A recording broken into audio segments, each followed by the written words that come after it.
Assalamu alaikum rahmatullahi wa barakatuh, brothers and sisters and friends. Apologies for my state. I just came back from the gym. I want to talk about listening and communication. If we sincerely and genuinely want to communicate with people in a profound way, we have to listen with the intention to understand. This means we have to turn off our internal radio, because usually we are manufacturing responses while we're listening to people, and this is not a genuine, it's not an authentic or sincere way of engaging with someone else, because you're just basically creating your own story. And we shouldn't impose our stories on other people. We should become a blank canvas for people. So we must listen with the intention to understand them. This means that we're not going to look at the words. We're going to try to look out for their meaning and their context, because words are vehicles to meaning. Don't attach your meaning to their words. Don't attach your story to their words. Don't attach your drama, which is based on your past limited ideas and experiences, onto the words. Try and seek out and look for their context and their meaning, because words are vehicles to meaning. And once you do this, you'll be able to connect with people in a profound way. We must become more intellectually and spiritually mature to be able to listen with the intention to understand, to turn off our internal radio, to not attach our own meaning to their words. And this is why after they speak, we should usually say, "What did you mean by that? I've understood what you said in this way. Am I correct? If not, can you clarify? Can you give me your context?"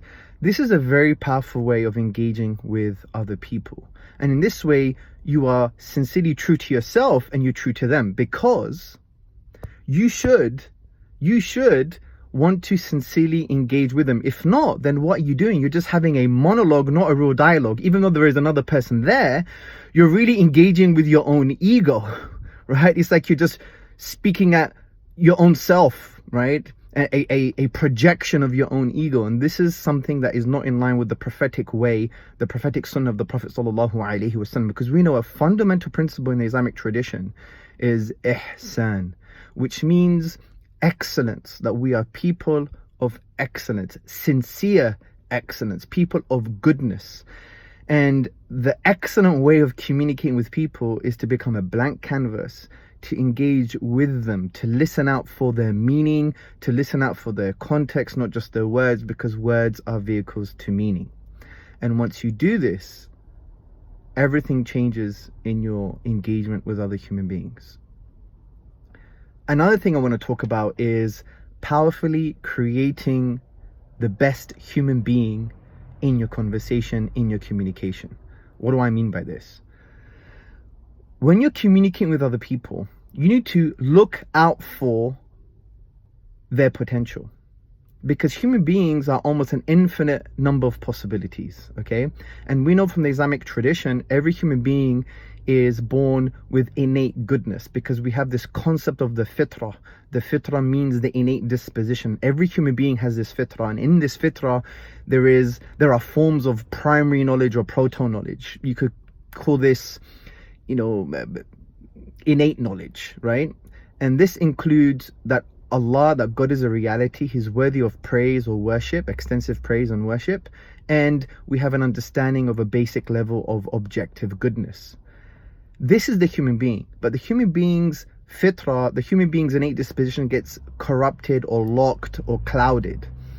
And it's our job to help unlock their innate disposition to awaken the truth within.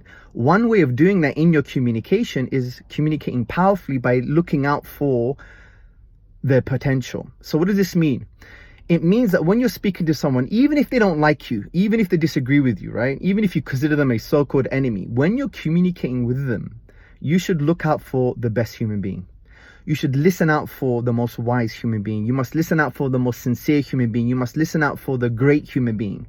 And in your listening and communicating and looking out for that type of human being, you should now use words and communicate with them as if they are that great human being. And once you do that, you will create from the conversation. And that's an amazing and powerful way of engaging with other human beings, especially in the context of sharing Islam. Now, there are some traditions, there is a story that is related about Khalid bin Walid, one of the famous companions of the Prophet Muhammad, upon whom be peace. Now, before Khalid bin Walid became Muslim, he was basically the butcher of Muslims, right? And yet the Prophet Muhammad, upon whom be peace, according to this tradition, he said, and I'm paraphrasing, that how can such a wise person not accept the truth, not accept Islam? And Khalid bin Walid actually became a Muslim as a result. Now, what is this? This is a powerful way of communicating. This is the prophetic way of communicating with people. You look out for people's greatness. In this case, this person is very wise. And you look out for that wisdom and you communicate with them as if they are wise. And when you do that, you create from the communication, from the discussion, from the dialogue.